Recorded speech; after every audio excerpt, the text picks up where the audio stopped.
Hello guys and welcome to the video. Hari ni aku agak excited sebab aku dapat device ni awal untuk buat this video untuk korang.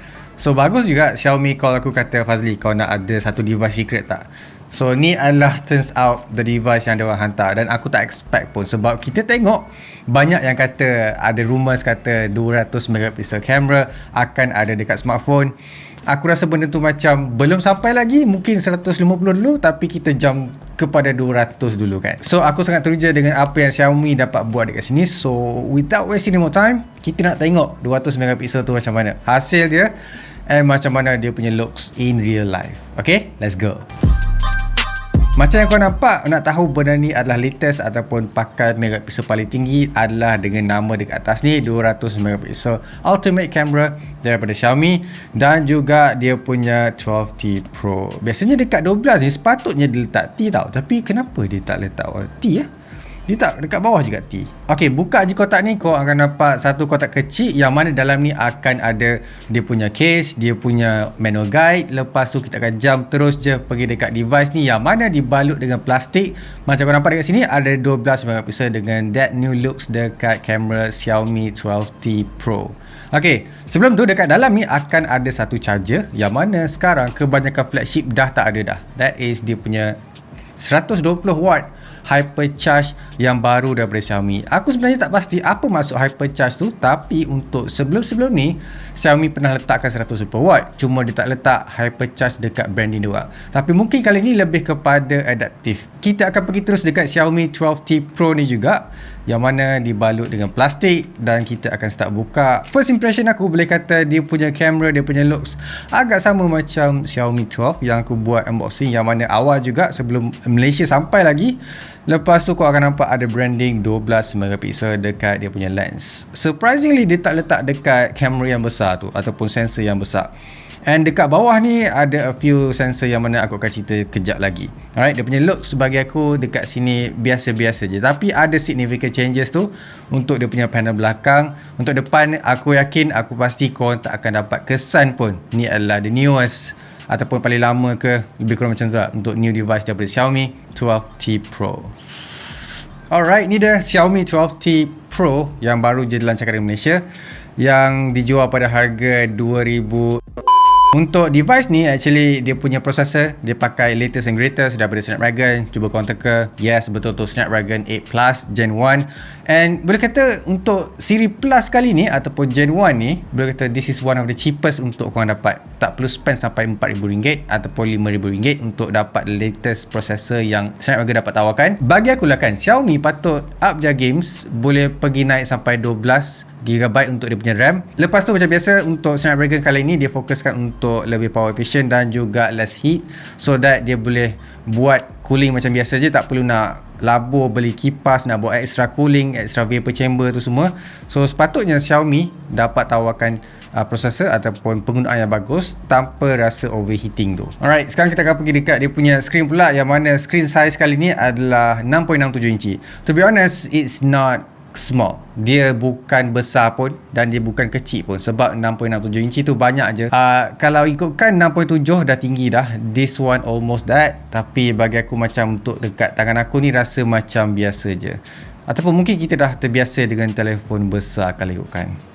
Apa yang aku suka dengan Xiaomi juga adalah dia punya resolution is actually quite pemurah tau. Dia bagi highest resolution yang dia orang dapat tawarkan, that is almost 3K kan. Biasanya orang letak 1080p je just untuk jimat-jimatkan. Even ada yang harga RM3,000 saya tawarkan 1080p display. Aku malah sebut nama, tapi yang tahu je tahu. Lepas tu dia punya hertz 120Hz is not a low punya hertz. Kali kan ada je 165, 170 even ada. So dekat sini 120 tu dah good enough dah. Tak perlu aku nak complain kata why dia tak naikkan lagi daripada last year kan. Tengok pula dia punya edges screen kali ni, aku boleh kata dia tak ada bezel yang boleh kata menyakitkan mata aku.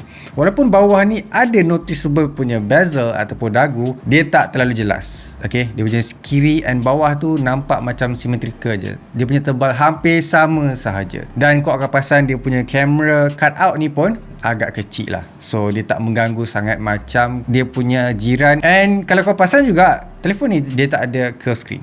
Ni benda yang bagus untuk orang yang suka letak screen protector ataupun sentiasa calahkan screen protector orang nak tukar. Sebab yang curve punya screen protector tu tak berapa nak bagus, and sometimes ada yang mahal sebab pakai silikon tu. Aku faham perasaan korang. So kali ni kalau korang tak nak pakai Snapdragon 8 Plus Gen 1 dengan screen yang curve, this one is a good choice. Xiaomi juga bagi tahu screen kali ni nama dia Crystal Reds dan dia punya nits of brightness is 900 max kalau duduk dekat luar. Aku tak test lagi untuk 900 nits brightness, and kalau kita tengok balik 900 nits is actually quite good dah untuk pergi dekat luar, sebab sebelum ni pun aku tak pernah complain untuk screen yang ada atas daripada 700 nits of brightness, sebab atas daripada tu boleh kata viewable saja untuk pergi dekat luar. Alright, now the fun stuff, that is benda yang korang tunggu juga. 200 megapixel. Ada noticeable differences ke kalau kita tengok kan? Kalau kau nampak dekat sini dia punya camera bump agak tebal lah bagi aku, and agak noticeable kalau letak dekat atas meja. Walaupun dia macam nak tunjukkan ada camera bump dekat belakang ni yang nipis sikit, yang mana letaknya kamera-kamera kecil tu, aku tak rasa dia dapat ubah aku punya pandangan dengan dia punya camera lens. Sebab benda ni macam boleh dimaafkan lagi sebab dia pakai case, tapi dia still nampak tebal. Selain daripada tu, Xiaomi juga letak satu features yang sepatutnya ada dekat high count punya megapixel tau. So dekat sini nama dia adalah, ataupun nama features dia adalah ProCut. So basically ProCut ni dia akan ambil gambar yang korang dah tangkap tu dan dia akan potong ikut dia punya composition sendiri. So dekat sini dia nak tunjuk ada a few pictures yang boleh dibuang, yang mana tak perlu ada dekat dalam kamera tapi still nampak lawa. Dia guna teknologi AI untuk buatkan benda tu. Bagi aku dia agak bagus lah, sebab bila dia tangkap gambar guna 200 megapixel tu, gambar tu tak nampak pecah. Lepas tu, tapi kalau korang zoom tu memang akan nampak lah. But to be honest, korang tak akan notice sangat pun yang gambar tu adalah hasil daripada dia punya cutout sendiri. Tapi this is where it gets boring. Apa yang boring tu? Dia punya ada kamera ni yang kecil ni actually megapixel count dia rendah je. Contohnya adalah dia punya ultra wide 8 megapixel. Lepas tu dia punya macro camera 2 megapixel. So why does this camera exist, Xiaomi? Okay, kau maybe nak letak just untuk nampakkan kamera dia banyak, tapi at least put a decent punya sensor lah untuk dia punya kamera tu. Makro tu memang boleh tangkap makro, tapi dia tak high resolution macam yang aku nak. Kau promote 200 megapixel, tiba-tiba ada 2 megapixel. Tak rasa macam pelik ke Xiaomi? Untuk software kali ni dia still pakai Android 12 tapi dengan sistem operasi yang paling baru lah, that is MIUI 13 daripada Xiaomi. So untuk software ni actually bagi aku dah bagus dah, sebab dia ada UI yang boleh kata cantik, nampak modern and tak nampak lapuk. And untuk bezakan last year punya OS and this year punya OS, boleh kata tak ada beza sangat pun kalau kita ikutkan apa yang Google releasekan untuk Android 13. Kau mungkin tak akan dapat rasa pun dekat Xiaomi ni bila dia upgrade kepada Android 13. And then untuk dia punya battery capacity juga, untuk Xiaomi 12T Pro ni actually quite an upgrade. Dia boleh pergi sampai 5000 mAh. Untuk 5000 mAh tu come at a cost. Apa costnya dekat sini? Bila kau letak bateri yang besar, obviously kau punya smartphone ni akan jadi tebal. And aku perasan lah dapat bezakan antara 12 dengan 12T, sebab yang ni memang betul-betul significant dia punya tebal. And walaupun dia ada 5000 mAh tu, dia tak ada wireless charging tau. But kau boleh top up dia punya 120 watt hypercharge tu dalam masa a few minutes je untuk penuh.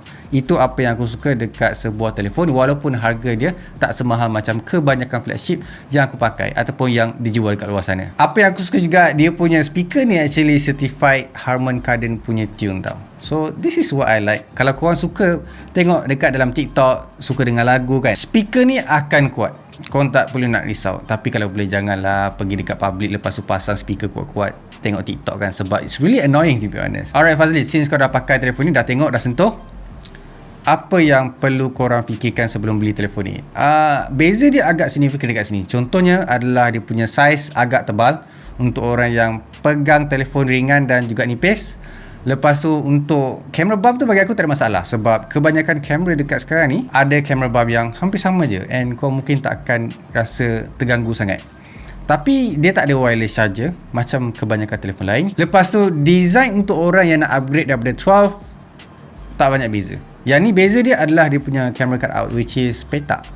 Yang dekat Xiaomi 12 bulat. Benda bagus yang kau patut tengok adalah dia punya Snapdragon 8 Plus Gen 1 tu one of the cheapest dekat dalam market. Xiaomi je dapat tawarkan, tapi 8GB RAM dengan 256GB of internal storage. Dan apa yang aku suka juga, which is dia punya display, a flat screen display dengan resolution yang hampir 3K. Tu apa yang aku suka dengan Xiaomi 12T Pro ni.